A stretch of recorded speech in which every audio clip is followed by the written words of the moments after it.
Bismillah, assalamualaikum, selamat datang kembali di Fakta Sejarah. Mohon maaf ya, baru bisa lanjut sekarang. Ini dia part 29 Sekamar Kos dengan Dia season 2. Ini dia selengkapnya. Tak kusangka, hampir seluruh pasukan yang kubawa mengalami kelelahan yang teramat sangat. Hanya karena pasukan kroco milik Bardja yang terus berdatangan. Terbesit pikiran dalam hati untuk berjaga-jaga dan berharap pikiranku tidak menjadi kenyataan di mana sudah terbayang jelas. Andaikan saja setelah ini sosok petinggi Bardja datang tiba-tiba dan pasukan yang berada bersamaku ini sedang dalam kondisi kelelahan, secara otomatis kita akan mudah untuk kalah. Pikiran itu terus berputar-putar di kepalaku dan aku harus berpikir dengan cara apa lagi aku akan menyelamatkan semuanya. Dan tak terasa, karena pikiran itu aku menjadi melamun karenanya. Sempat terbesit dalam pikiranku, kenapa aku harus menjalani kehidupan yang seperti ini? Kenapa aku harus dekat dengan hal gaib seperti ini? Kadang terpikir, andai saja bisa hidup normal dan tidak mengetahui apapun soal dunia gaib. Andaikan tahu pun hanya sekedar karena cerita orang, bukan karena mengalaminya sendiri. Lalu sebuah tepukan di pundak menyadarkanku dari lamunan yang sedang kurasakan, yang akhirnya membuatku tersadar dan langsung melihat bahwa Abi Mantra lah yang menepuk pundakku sembari menggendong anak bersisik yang sedang asyiknya meminum air dari sebuah cawan yang terbuat dari dedaunan. Tak usah kau pikirkan apa yang menjadi jalan hidupmu, semua sudah diatur oleh Sang Pencipta. Dengan santai, Abi Mantra duduk di sebelahku. Tidak kok, aku hanya kadang berpikir ingin hidup normal saja. Jawabku tertunduk lelah. Ingat, Allah tidak pernah memberikan cobaan yang berat kepada hambanya yang tidak mampu, Den. Allah pasti sudah mengira kalau kamu bisa melewati ini. Dengan bijak Abi Mantra memberiku sebuah pesan. Iya, aku paham dengan hal itu. Aku kadang hanya ingin hidup normal saja. Ingin seperti orang-orang, di mana hidupnya normal, tanpa ada gangguan dari makhluk gaib. Jawabku sekenanya. Oh, jadi selama ini dengan adanya kami, apakah kamu merasa terganggu? Tanya Abi Mantra tenang sambil menghadap ke depan. Bukan itu maksudku.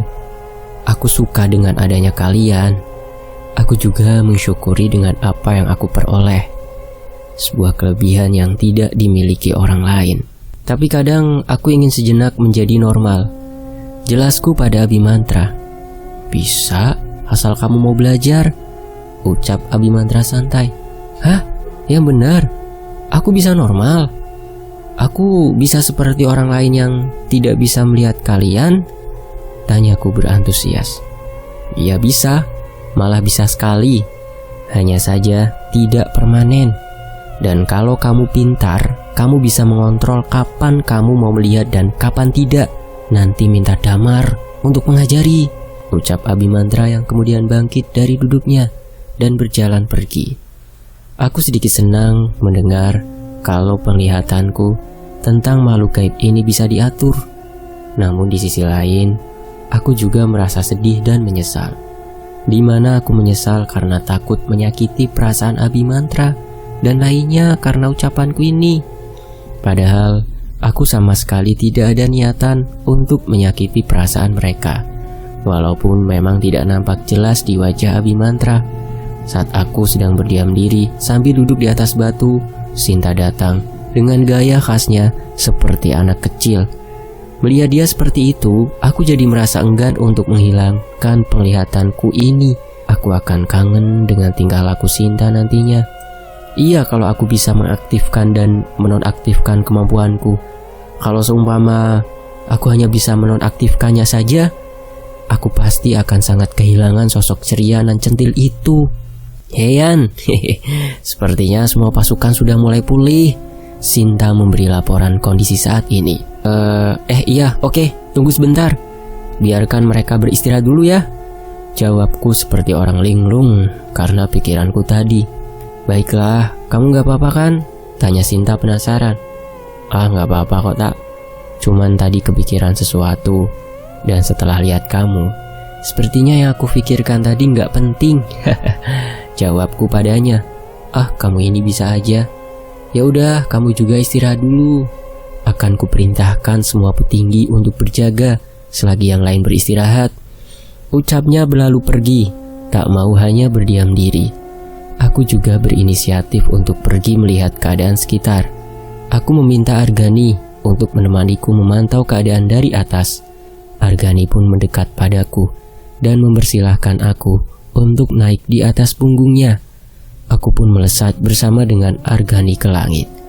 Terlihat bekas pertempuran kelompokku yang ternyata membuat berantakan pepohonan di sana dengan radius cukup luas.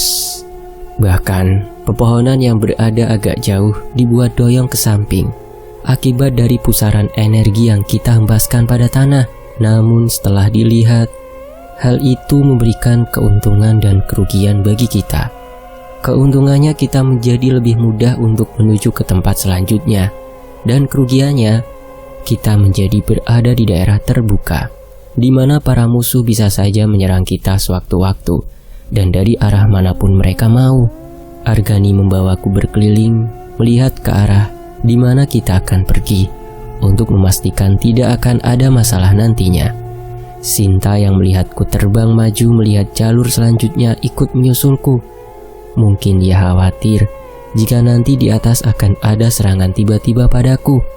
"Hei kalian, mau kemana? Kenapa tidak bilang padaku?" tanya Sinta sembari memposisikan diri duduk di punggung Argani juga. "Kita hanya akan sekedar melihat ke arah sana, tak? Apakah semua jalan yang akan kita lalui itu aman atau tidak?" Jawabku pada Sinta. "Tidak perlu khawatir, Putri. Saya bisa melesat dengan cepat andaikan nanti ada serangan dadakan," jawab Argani juga pada Sinta. "Walaupun kalian berkata demikian, tugas melindungi Rian tetap menjadi tanggung jawabku. Aku tak akan membiarkan kalian pergi sendirian," ucap Sinta yang kemudian merangkul pinggangku. Akhirnya kita bertiga pun pergi menyusuri jalan yang nantinya akan kita lewati. Sepanjang jalan yang kita lewati, terdapat beberapa titik yang kemungkinan akan sedikit menyusahkan kita karena adanya hewan liar dari alam ini. Semakin jauh, ternyata jalan setapak di sana mulai terlihat yang menandakan akan adanya sebuah tempat yang ditinggali seseorang atau makhluk nantinya, entah siluman atau apapun itu. Intinya, kita akan melewati sebuah kampung nantinya. Dan dalam penyusuran itu, tak disangka, ternyata benar, kita menemukan sebuah kampung yang cukup besar. Dan ada pasar juga di sana. Kita melihat tempat itu dari atas cukup jauh, namun masih bisa terlihat kegiatan yang dilakukan makhluk di sana. Perkampungan itu ternyata dikelilingi oleh tebing yang tinggi, dan perkampungan itu berada di tengah-tengah hibitan tebing. Ada satu titik di sisi tebing itu yang membuat aku terpancing untuk menuju ke sana. "Lihat di sana," aku menunjuk sebuah tempat di salah satu titik pada tebing. "Itu sepertinya sebuah bangunan sakral milik penduduk di sini," kata Sinta sambil mengamati tempat itu. "Apakah kita akan ke sana?" tanya Argani menunggu perintah. "Menurutmu bagaimana, tak? Tapi jika kita tidak ke sana dan tetap melewati perkampungan, akan sangat membahayakan. Kita tidak tahu di sana ada musuh atau tidak, apalagi tempatnya di atas perkampungan," tanyaku pada Sinta sembari mengira-ira apabila tidak ke sana. "Apabila kita ke sana sepertinya tidak masalah. Tempat itu terlihat sepi," jawab Sinta mempertimbangkan. "Baiklah Argani, sepertinya kita harus mengamati tempat itu. Bawa kita ke sana," ucapku memberi perintah. "Baiklah, akan kuantar kalian ke sana," jawab Argani menurut. Akhirnya kita bertiga pun menuju ke tempat itu. Semakin kita mendekati tempat itu, semakin terlihat jelas betapa besar dan megahnya bangunan itu. Beberapa ukiran yang juga terlihat di sana. Kita pun akhirnya mendarat di sana. Ini bukan lagi tempat biasa. Ini tempat sangat luar biasa, luas dan tinggi, dan di mana seluruh bangunan ini dibuat menggunakan batu utuh dan hanya diukir saja. Tak ada sama sekali terlihat sambungan-sambungan batu untuk membuat tempat ini. Tinggi tempat ini kurasa bisa membutuhkan 5, bahkan 10 gufron bila disusun ke atas, di mana sesuai yang aku jelaskan dulu, kalau tinggi gufron kurang lebih adalah 5 meter. Jadi teman-teman bisa bayangin ya, betapa luas dan terbukanya tempat ini. Sementara itu, terlihat sepi tempat ini. Aku bersama Argani mencoba menjelajahi tempat ini. Sinta setibanya di sana langsung melesat masuk untuk memastikan tidak ada bahaya di sini. Aku sungguh terpukau dengan bangunan yang ada di sini. Semua ukiran dibuat sangat indah, apalagi jika kita menghadap ke arah depan. Seluruh perkampungan terlihat jelas dari sini, dan pepohonan yang terbentang di sekitarannya membuat mata ini lebih dimanjakan lagi. Saat aku sedang menjelajahi tempat ini, aku sampai di sebuah altar yang aku yakini ini adalah tempat untuk melakukan penyembahan, atau bisa dibilang di sini adalah tempat mereka memuja atau kuil. Altar yang berada di sini cukuplah besar, dengan ada patung besar berwujud serigala bertanduk 3. Aku sepertinya sama sekali tidak asing dengan patung itu, dan saat akan menyebutkan namanya, Sinta dari belakang sudah mengejutkanku dengan menyebut nama. Bajra, iya itu dia Bajra, ucap Sinta yang tiba-tiba muncul. Ih, kamu ini tak bikin kaget aja. Lihat Argani aja tuh sampai membuat posisi siap serang, omelku pada Sinta sembari menunjukkan reaksi Argani yang tak kalah terkejutnya. Maaf, tapi aman kok. Di sini tidak ada siapa-siapa. Aku yakin tempat ini hanya digunakan untuk penyembahan Bajra saja, ucap Sinta melaporkan keadaan tempat ini. Sebentar, kalau tempat ini ada dan digunakan sebagai tempat penyembahan, bisa dibilang penduduk di sini memuja dan mereka ada di pihak Bajra dong, tanya aku menyelidiki. Hal itu bisa saja terjadi, tapi bisa saja para penduduk di sini terpaksa melakukan itu karena mereka tidak bisa melawan, dan lebih baik kita sesegera mungkin untuk mengamati gerak-gerik warga kampung, ucap Argani memberikan saran. Baiklah, kalau begitu kita akan amati para penduduk kampung. Baru setelah itu kita bisa menyusun strategi selanjutnya, ucapku menyetujui saran dari Argani. Namun saat kita baru akan melesat turun ke arah penduduk, dari arah belakang kuil terdengar suara gemuruh, seperti akan ada beberapa tentara yang turun masuk ke dalam kuil ini. Menyikapi hal tersebut, kita menunda untuk turun dan memilih untuk bersembunyi, memantau siapakah yang akan datang di sini.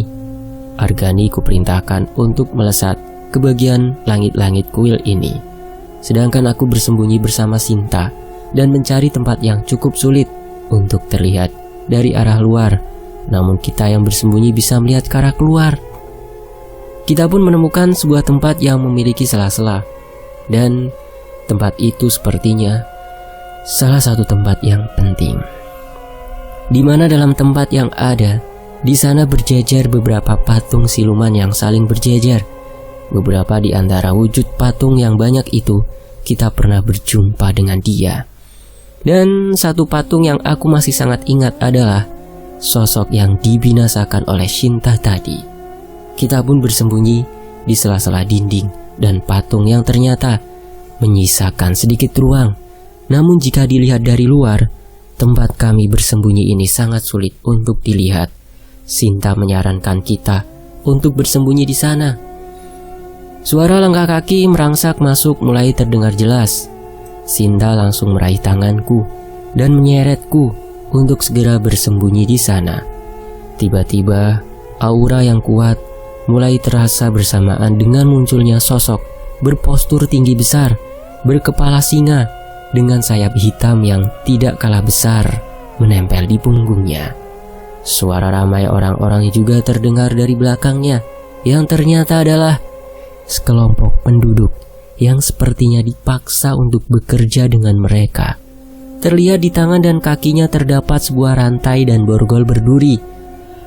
Para rombongan orang itu berjalan secara berkelompok, dan dalam satu kelompok itu, rantai yang diikatkan pada borgol mereka tersambung satu dengan yang lainnya, dengan ujung rantai dipegang oleh satu siluman berwujud anjing, pembawa tongkat berduri, dan terlihat di mata kami.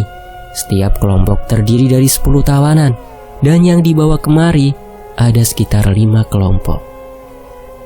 "Cepat, kalian membersihkan tempat ini. Kuil ini tidak boleh terlihat kotor sama sekali," ucap siluman yang membawa rombongan tawanan itu berkata di setiap kelompoknya. "Hei, kau cepat berdiri. Tidak usah banyak alasan." Siluman itu berteriak keras pada tawanan yang terjatuh. Sementara sosok siluman berkepala singa dan bersayap hitam itu seolah sedang menyelidiki sesuatu. Gerak-gerik dari matanya seolah menyisir sudut demi sudut. Dalam hatiku, apakah kedatangan kita di sini sudah terlacak atau belum? Hal itu membuat jantungku berdetak cukup kencang. Perlakuan dari para siluman anjing itu terbilang cukup kasar. Setiap ada kesalahan sedikit saja, mereka langsung diganjar dengan pukulan atau tendangan yang membuat mereka meminta ampun. Sudah sangat jelas kalau mereka ini dipaksa bekerja untuk Bajra. Mereka membutuhkan pertolongan untuk bebas dari jeratan Bajra. Sepertinya Bajra ini menjadi momok untuk bangsa mereka sendiri dan juga momok bagi para manusia yang sudah terlanjur memiliki perjanjian dengan Bajra. Saat siluman singa itu sedang menyisir setiap sudut dengan pandangannya, tiba-tiba muncul sesosok manusia. Ya, aku yakin dia adalah manusia. Berjalan menuju ke arah siluman singa itu, sosok perempuan. "Manusia berada di sini?" tanyaku heran di dalam hatiku. Apakah dia salah satu yang memiliki perjanjian dengan Bajra? Aku tidak bisa melihat dengan sosok perempuan itu karena cukup jauh dan terbatas pandanganku. Sosok perempuan itu juga berposisi membelakangi kita. Tak, kenapa bisa ada manusia lain di sini? Apakah dia pengikut Bajra? Tanyaku berbisik. "Tunggu sebentar. Sepertinya aku mengenal dia, walau posisinya membelakangi kita," jawab Sinta sambil terus memastikan. "Hah, siapa memangnya? Tapi menurutku juga tidak asing. Tapi bagaimana mau melihatnya? Sudah tidak jelas dari sini," jawabku sambil terus mengamati. "Tapi aku yakin, Yan, kita pernah berjumpa dengan orang itu." Sinta tampak yakin. Terlihat perempuan tersebut berbincang dengan siluman singa itu. Tidak mungkin jika dia bukan kelompoknya atau bersekutu dengan Bajra bisa sedekat itu. Tapi sebenarnya, siapa sih dia ini? Apakah benar orang dekatku? Atau kita pernah berjumpa dengan dia? Karena aku dan Sinta merasa tidak asing dengan auranya. Saat kita sedang asik menelisik siapakah sosok perempuan itu, ternyata kami tidak menyadari bahwa ada salah satu tawanan yang sedang membersihkan patung di mana kami bersembunyi. Awalnya tawanan itu belum menyadari kalau kita berada di sela-sela bagian belakang dari patung itu. Namun saat tawanan itu mulai membersihkan tempat di depan kita, di mana dengan sedikit celah kita bisa melihat keluar. Tawanan itu melihat sebagian tubuh dan mata kita. Namun tawanan itu tidak langsung berteriak atau melaporkan pada siluman yang menyuruhnya untuk bersih-bersih itu. Tawanan ini malah hanya berdiam diri, seolah bingung harus melakukan apa. "Diam, apabila kamu melapor, akan kuhabisi kau," ucap Sinta menggertak dengan suara kecil. Tawanan itu masih belum memberikan reaksi. Apakah dia akan melapor atau diam saja? "Aku mohon jangan laporkan kita. Kita bisa menolongmu keluar dari jeratan mereka," ucapku pada tawanan itu. Namun masih sama saja. Tawanan itu sepertinya benar-benar bingung harus memutuskan apakah mau dilaporkan atau didiamkan saja. "Hei dengar, aku sedang dalam misi membunuh Bajra. Jadi, kalau kau membiarkan kita selamat, maka kalian semua ini akan selamat juga." Dengan nada yang sedikit ditekan, Sinta menjelaskan. "Ah, kamu gila tak? Kalau dia malah melaporkan kita karena kamu bicara mau bunuh Bajra gimana?" ucapku khawatir. Dan mendengar ucapan Sinta, tawanan itu kemudian memberikan respon. "Tolong, kumohon tolong kami." Tawanan itu membalas ucapan Sinta dengan berbisik dan dengan rupa memelas. "Kalian pasti akan kami tolong, asalkan kita bisa selamat dari sini," ucapku meyakinkan. "Iya, tolong kami. Tolong juga semua penduduk di sini. Walaupun mereka terlihat biasa saja, tapi di hati kecil mereka ada kecemasan karena setiap orang yang ditawan di sini harus bekerja sampai mati, dan setelah mati penduduk yang lain harus menggantikan, ucap tawanan itu. Hei, kau yang di sana, sedang apa? Cepat kerja! Suara siluman anjing itu terdengar memperingatkan tawanan yang sedang berbicara pada kami. Baik, biarkan selamat dan akan kita bantu rekan-rekan dan penduduk kalian supaya lepas dari cengkeraman Bajra. Sudah kau kembali bekerja saja, percayakan pada kita, ucapku memberi penjelasan para tawanan itu. Ah sial, aku paham dia siapa. Tiba-tiba Sinta berkata kalau dia tahu siapa sosok perempuan itu. Hei tak, ya benar kamu tahu dia siapa? Tanyaku padanya. Namun saat aku bertanya, dia malah langsung melesat keluar dari persembunyian kita. Sinta langsung melesat ke arah perempuan itu dan terlihat oleh para penjaga tawanan yang berada di sana. Penyusup! Suara para penjaga alias siluman anjing itu memberi peringatan dan didengar oleh seluruh siluman yang ada di sana. Sial, apa yang sebenarnya dia ingin lakukan? Kenapa jadi seperti ini? Ucapku bergumam dalam hati. Aku kemudian melihat ke arah Argani yang berada jauh di atas sana. Dia sempat kebingungan untuk menentukan sikap. Namun yang jelas, dia menggelengkan kepala padaku, memberi tanda kepadaku jangan sampai ketahuan. Dan baru Sinta saja yang mereka ketahui penyusupnya. Sinta melesat dengan sasaran adalah sosok perempuan itu. Namun saat akan menghantam perempuan itu, sosok siluman berkepala singa mengetahuinya. Dengan refleks cepat, dibentangkanlah sayap hitam yang besar itu. Saat Sinta akan menghantam, ternyata sayap dari sosok ini begitu keras dan melindungi dirinya dan perempuan yang sedang bersamanya. Setelah itu, siluman berkepala singa ini berniat melancarkan sebuah serangan pada Sinta untuk membalas. Namun Sinta juga sudah paham dengan apa yang akan terjadi. Dia langsung melesat mundur tepat sebelum pukulan dari siluman singa mengenai dirinya. Perempuan yang tadinya berada di sana dengan secepat kilat langsung kabur dan entah pergi kemana. Sudah aku duga pasti ada penyusup di sini dan ternyata kau. Ternyata selama ini mereka tahu kita bersembunyi, namun tidak tahu di mana tempatnya. Sinta akhirnya mau tidak mau harus berhadapan dengan dia. Aku yang sedari tadi bersembunyi mengatakan kalau ini saatnya ikut menyerang bersama Sinta. Aku pun keluar dari persembunyian dan berlari secepat mungkin ke arah Sinta. Gila, kenapa kamu keluar dari sana, Yan? Tanya Sinta terkejut. Sudah aku katakan, aku tidak mau hanya menjadi beban. Jika memang harus berhadapan dengan dia, ayo kita hadapi bersama, ucapku sekenanya. Karena sebenarnya, aku pun belum matang memikirkan keluar dari persembunyian. Ah, sudahlah. Sudah terlanjur juga, sekarang kita serang dia, ucap Sinta, mulai menyerang. Aku dan Sinta mulai akan menyerang dia. Serangan demi serangan kita lancarkan pada siluman ini. Namun berkat sayapnya yang digunakan sebagai tameng, membuat kami sedikit kerepotan untuk menghajarnya. Ditambah lagi para penjaga tawanan itu juga mulai menyerang kita. Saat kita sedang berusaha menyerang, tiba-tiba sebuah kilatan bergerak ke arah kami dengan cepat. Dan kilatan itu bertepatan dengan kibasan sayap yang dilakukan siluman singa ini. Namun kilatan yang menuju ke arah kami berhasil mengenai kami dan membuat kita bersambung. Nantikan kelanjutannya ya, hanya di Fakta Sejarah. Doakan Mas Rihan agar selalu dalam keadaan terbaik supaya bisa melanjutkan kisah ini. Dan doakan saya juga ya supaya sehat, supaya bisa bacain juga dong. Fakta Sejarah pamit. Wassalamualaikum warahmatullahi wabarakatuh. Alhamdulillah. Terima kasih ya teman-temanku. Sampai jumpa di bagian berikutnya hanya di Fakta Sejarah.